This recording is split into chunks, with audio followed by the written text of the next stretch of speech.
प्यारे बच्चों नमस्कार। मैं हूं लवकुश मिश्रा और फिजिक्स मैथ लेक्चर में आपका स्वागत है।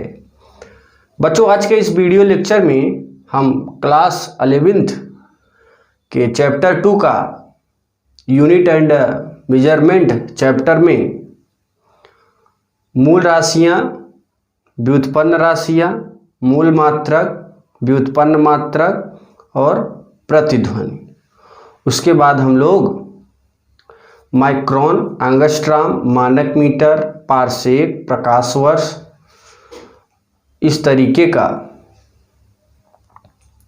कुछ टॉपिक पढ़ेंगे। तो सबसे पहले हम लोग जानते हैं कि मूल राशियां क्या होती हैं। वे राशियां जो एक दूसरे से स्वतंत्र होती हैं उसे हम मूल राशियां कहते हैं। जैसे कुछ आदमी ऐसे होते हैं प्यारे बच्चों जो एक दूसरे से स्वतंत्र होते हैं।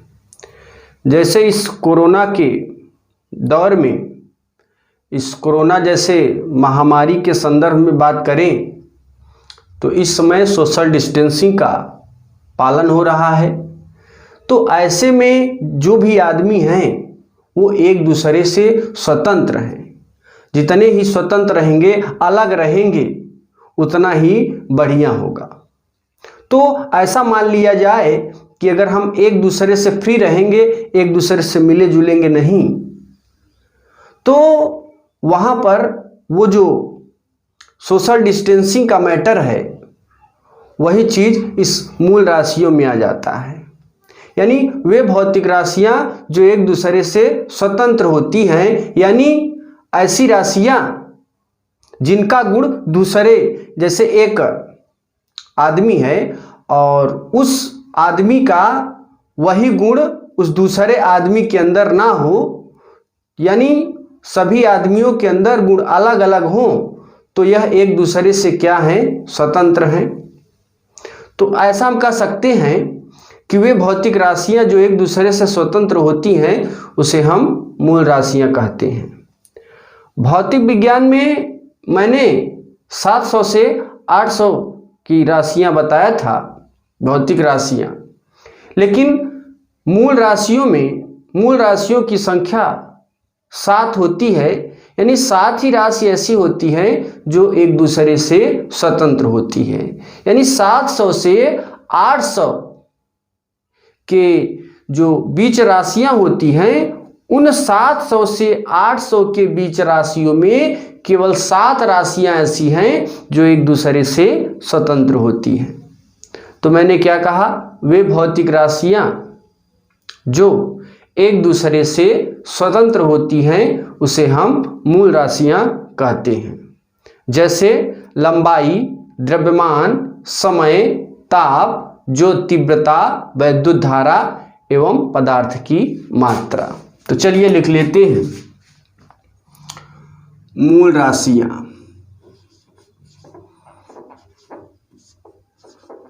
फंडामेंटल क्वांटिटीज अंग्रेजी में बोलते हैं।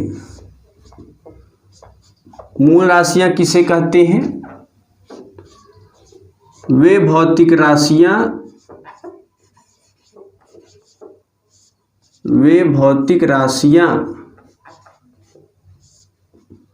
जो एक दूसरे से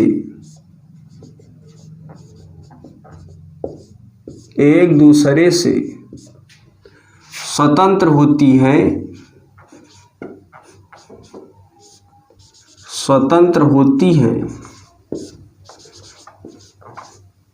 उसे मूल राशियां कहते हैं।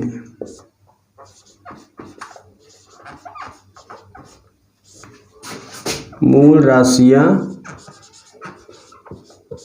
कहते हैं। प्यारे बच्चों मैंने कहा कि जो मूल राशियां हैं वो 7 प्रकार की होती हैं। मूल राशियों की संख्या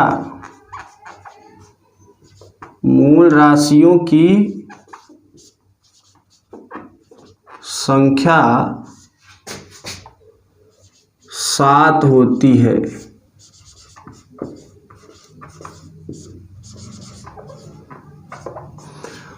वे भौतिक राशियां जो एक दूसरे से स्वतंत्र होती हैं उसे मूल राशियां कहते हैं। मूल राशियों की संख्या 7 होती है।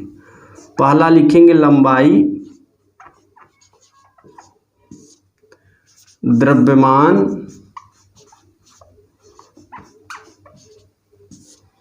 समय,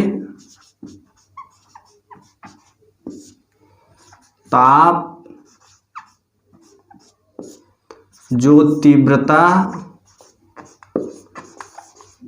ज्योति तीव्रता,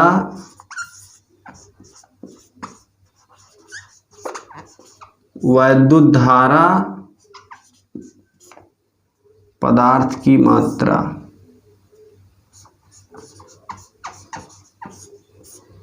पदार्थ की मात्रा।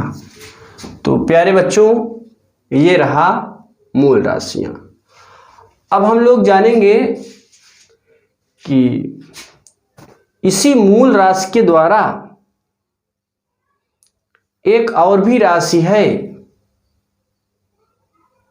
जो इसी के द्वारा प्राप्त होती है, उसका नाम है व्युत्पन्न राशि। व्युत्पन्न राशि किसे कहते हैं? अब जो व्युत्पन्न राशि है वो तो मूल राशि के द्वारा ही प्राप्त होता है, इसलिए इसे हम कहेंगे कि वे भौतिक राशियां जो मूल राशियों की सहायता से प्राप्त होता है उसे हम व्युत्पन्न राशि कहते हैं।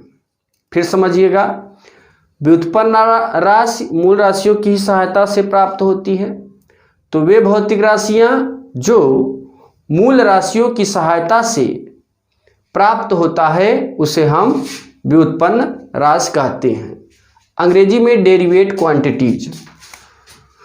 तो व्युत्पन्न राशि भी लिख लेते हैं।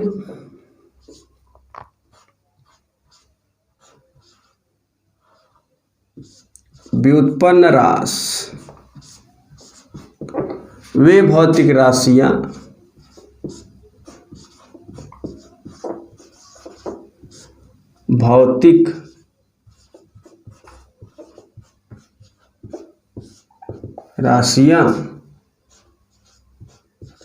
जो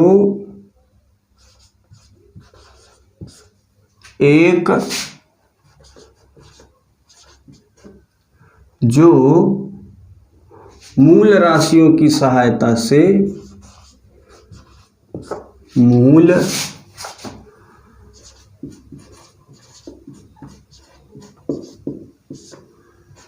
राशियों की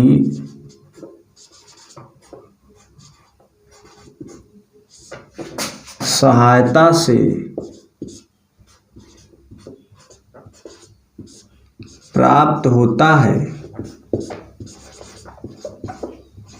उसे व्युत्पन्न राशि कहते हैं।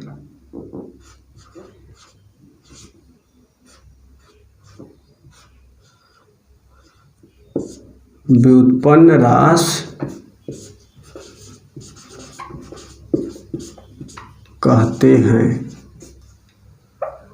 तो इसमें देखिए प्यारे बच्चों, वे भौतिक राशियां जो मूल राशियों की सहायता से प्राप्त होता है उसे व्युत्पन्न राशियां कहते हैं। अब प्यारे बच्चों, मैंने कहा कि भौतिक राशियों की संख्या पूरे भौतिक विज्ञान में, इस पूरे विश्व में जितने भी वैज्ञानिक मिलकर बनाए हैं वो 700 से 800 बनाए हैं, और उन 700 से 800 भौतिक राशियों में केवल 7 ही मूल राशियां हैं, और जो बचेंगे इन 7 को छोड़कर जितनी भी राशियां हैं वो सभी व्युत्पन्न राशियां हैं। तो यहां पर इसका एग्जाम्पल अगर लें तो चाल, वेग, बल, आवेग इत्यादि, यानी ये सब व्युत्पन्न राशि के एग्जाम्पल हैं। अब हम लोग जानते हैं प्यारे बच्चों, मूल मात्रक। मूल मात्रक क्या होते हैं? वे मात्रक जो पूर्णतया स्वतंत्र होते हैं तथा जिन्हें एक दूसरे से परस्पर संबंधित नहीं किया जा सकता, उसे हम मूल मात्रक कहते हैं। फिर समझिए, वे मात्रक जो पूर्णतया स्वतंत्र होते हैं, पूर्ण रूप से, ये किसी से कोई मतलब नहीं रखती हैं। जैसे कुछ आदमी है, सन्यासी है, उससे किसी से कोई मतलब नहीं है। कुछ सन्यासियों से तो बहुत कुछ मतलब होता है, लेकिन कुछ ही 0.001% ही ऐसे होते हैं जो जंगलों में जाके अपना तपस्या करते हैं, उनसे किसी से मतलब नहीं होता। लेकिन बहुत सारे सन्यासी से बहुत कुछ मतलब होता है, बस देखने मात्र के लिए ही सन्यासी है, वो सब अघोरी होते हैं। तो यहां पर हम लोग कह सकते हैं जो मूल राशियां हैं, वे राशियां जो एक दूसरे से, वे राशियां जो पूर्ण रूप से स्वतंत्र होती हैं, यानी पूर्णतया स्वतंत्र होती हैं, उसे हम मूल मात्रक कहते हैं। या कह सकते हैं वे मात्रक या वे भौतिक मात्रक जो पूर्णतया स्वतंत्र होते हैं तथा जिन्हें परस्पर संबंधित नहीं किया जा सकता, उसे हम मूल मात्रक कहते हैं। और सात इन मूल राशियों के, इन 7 मूल राशियों के 7 मूल मात्रक भी हैं। Metre, kilogram, second, kelvin, candela, ampere, mole. तो इनके जो है मूल मात्रक देख लेते हैं। सबसे पहले फंडामेंटल यूनिट क्या होता है प्यारे बच्चों? किसे कहते हैं फंडामेंटल यूनिट? तो सबसे पहले हम लोग मूल मात्रक के बारे में जानेंगे। मूल मात्रक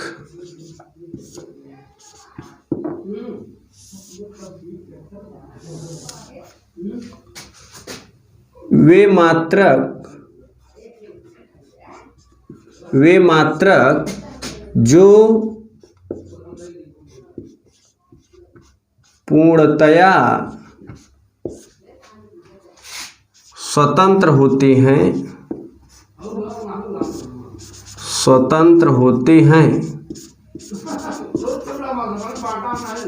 उसे मूल मात्रक कहते हैं।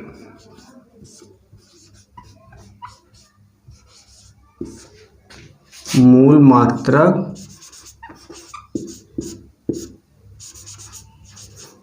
कहते हैं। वे मात्रक जो पूर्णतया स्वतंत्र होते हैं उसे मूल मात्रक कहते हैं। और मूल मात्रकों की संख्या 7 होती है। मूल मात्रकों की संख्या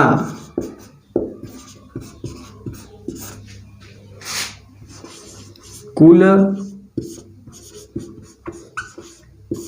7 होती है। तो इसमें देख लेते हैं। पहला metre, kilogram, second, kelvin,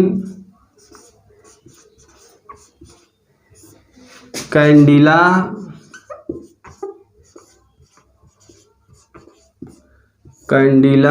ampere, mole. यानी दूसरा, ये तीसरा, ये चौथा, ये 5वां, ये 6वां, ये 7वां। यानी 7 जो है यहाँ पे मूल मात्रक होते हैं। अब हम लोग, अभी मैंने क्या कहा था, जो मूल राशियां हैं वो मूल राशियों की सहायता से व्युत्पन्न राशि प्राप्त होती है। तो ऐसे ही मूल मात्रकों की सहायता से भी व्युत्पन्न राशियां प्राप्त होती हैं। तो चलिए देख लेते हैं कि जो व्युत्पन्न मात्रक हैं वो क्या होते हैं। इसी में इतने में देख लेते हैं प्यारे बच्चों। व्युत्पन्न मात्रक, डेरिवेड यूनिट, तो इसकी डिफिनीशन क्या बनेगी, वे मात्रक जो मूल मात्रकों की सहायता से प्राप्त होते हैं उसे हम व्युत्पन्न मात्रक कहते हैं। वे मात्रक जो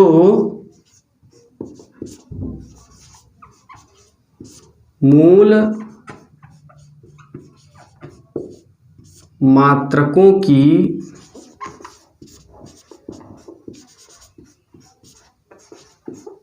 सहायता से, मूल मात्रकों की सहायता से प्राप्त होता है उसे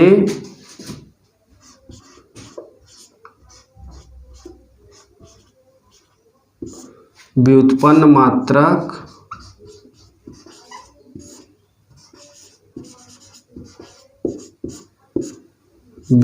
मात्रक कहते हैं। एग्जाम्पल के लिए बात करें तो जैसे क्षेत्रफल का जो व्युत्पन्न मात्रक होता है, क्षेत्रफल का व्युत्पन्न मात्रक मीटर स्क्वायर और आयतन का व्युत्पन्न मात्रक मीटर क्यूब। तो इस प्रकार कई होते हैं प्यारे बच्चों। तो यहाँ पर आप लोग फटाफट इसका स्क्रीनशॉट लीजिए। अगला टॉपिक हम लोग प्रतिध्वनि के बारे में बताएंगे। प्यारे बच्चों, हम लोग का अगला टॉपिक है प्रतिध्वनि। इको क्या होता है? इको का मतलब है गूंज। एक तरीके से हम लोग गूंज कह सकते हैं। यानी आप लोग कभी कभार कमरे में जब बोलते हैं तो आपकी आवाज़ एक से अधिक बार सुनाई पड़ती है, तो वो जो है प्रतिध्वनि होता है। यानी जैसे कोई ध्वनि स्रोत है और उस ध्वनि स्रोत से ध्वनि जब निकलकर किसी पृष्ठ से टकराकर जब वापस आती है और अगले पृष्ठ पर जाकर लड़ती है, तो वहाँ पर आपकी आवाज़ एक से अधिक बार सुनाई पड़ती है। आप नदी के किनारे चले जाइए और वहाँ पर आप बोलेंगे, बहुत तेज से आप आवाज़ करेंगे तो आपकी आवाज़, और रात में करना है तो आपकी आवाज़ एक से अधिक बार सुनाई पड़ेगी। पहाड़ के किनारे चले जाइए, झील के किनारे चले जाइए या कुआं के ऊपर से आप एक बोलेंगे तो आपकी आवाज़ एक से अधिक बार सुनाई पड़ती है। तो ये ऐसी आवाज़ें इको में आती है, प्रतिध्वनि में आती है।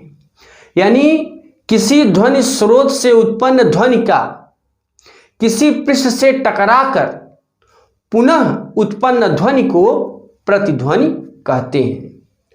और प्यारे बच्चों, प्रतिध्वनि सुनने के लिए हर जगह प्रतिध्वनि क्यों नहीं उत्पन्न होता? क्योंकि प्रतिध्वनि सुनने के लिए कुछ शर्तें होती हैं। वो शर्तें क्या क्या हैं? पहला तो क्षेत्रफल अधिकतम होना चाहिए, दूसरा तल चिकना होना चाहिए, और तीसरा ध्वनि स्रोत और परावर्तक पृष्ठ के बीच की दूरी 16.61 मीटर होनी चाहिए।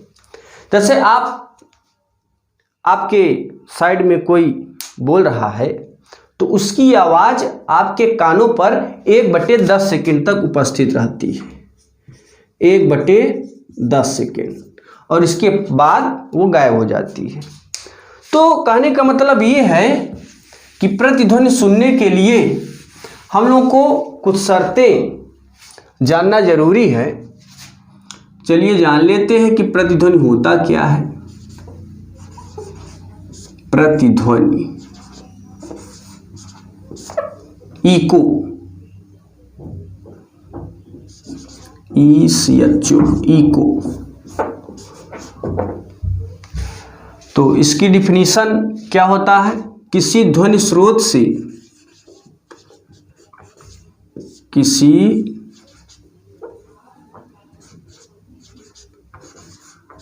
ध्वनि स्रोत से उत्पन्न ध्वनि का किसी परावर्तक पृष्ठ से टकराने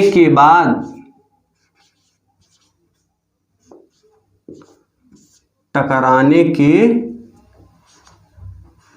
बाद पुनः उत्पन्न ध्वनि को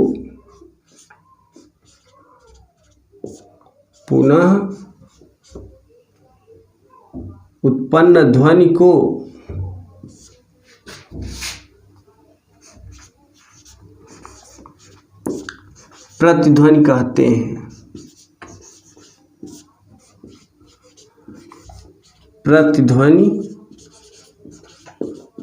कहते हैं।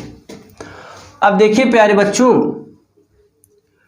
यहाँ पर एक सूत्र हम लोग सिद्ध करते हैं। जैसे मान लीजिए ये कोई बेस है, कोई पृष्ठ है, और यहाँ पे स्रोत है। तो यहाँ पे हम लोग एक स्रोत रख देते हैं।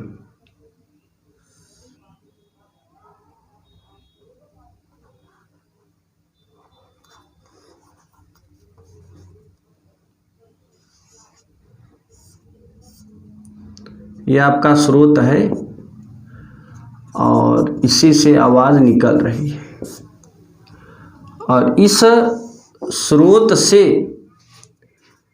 मान लीजिए स्रोत एवं परावर्तक पृष्ठ के बीच का अंतराल T है, T, और यहाँ से यहाँ तक की जो दूरी है वो S मान लेते हैं, और जो ध्वनि निकलेगी उसकी जो चाल है वो हम U मान लेते हैं यहाँ पे। तो आप जानते हैं कि सूत्र पढ़े होंगे, चाल बराबर दूरी बटे समय। यहाँ पर चाल इस कंडीशन में U है, और दूरी में देखिए प्यारे बच्चों, जब आप बोलेंगे तो आपकी आवाज़ यस दूरी पहले इस पृष्ठ से टकराएगी, और टकरा कर आपको तभी सुनाई पड़ेगी जब ये यस दूरी पुनः आपके पास आएगी। तो यस गई और यस आई, तो कितनी दूरी तय की? यहाँ पर लिख देंगे यस प्लस यस, और इन दोनों के बीच का जो अंतराल है वो T है। तो U बराबर 2S अपान T। यहाँ से अगर यस की वैल्यू निकालें तो T का पहले तिर्यक गुणा करेंगे तो UT बराबर 2S, या यस बराबर UT बाई 2। ये आपका यहाँ पे सूत्र मिलता है। यानी ध्वनि की चाल 332 या 330 मीटर प्रति सेकंड होती है।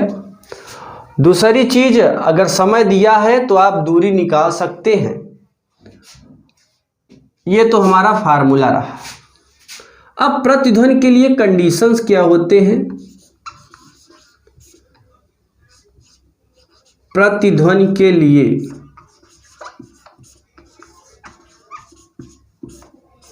कौन कौन से कंडीशन फॉलो करने हैं अगर आपको प्रतिध्वनि सुनना है? क्षेत्रफल अधिकतम,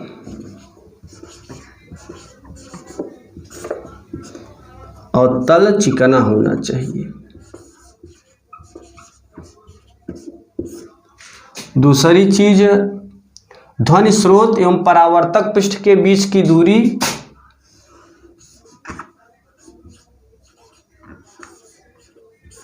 ध्वनि स्रोत तथा परावर्तक पृष्ठ के बीच की दूरी 16.61 मीटर होनी चाहिए।